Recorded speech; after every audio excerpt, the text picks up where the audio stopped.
Kami tukar part mana yang rosak saja kereta ni. Okey, Assalamualaikum. So kembali lagi di PG Motorsport. Hari ni ada sebuah Pro 2 kenari datang mengadu kata bila dia start enjin, dia masuk gear je terus bergegar apa semua kan. Lepas tu bila tengah idle pun bergegar dia punya kereta apa semua. So bila kita orang dah check, dapat tahu punca daripada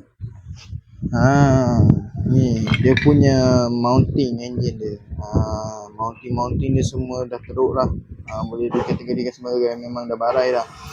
So korang boleh tengok kat sini, dia punya mounting ni memang dah renggang dah.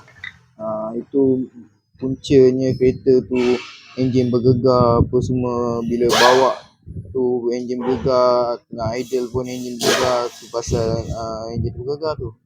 So siapa-siapa ada masalah macam ni, nak cek aircon, nak cek bunyi, boleh datang kat PG Motorsport Sunway Ipoh. Terima.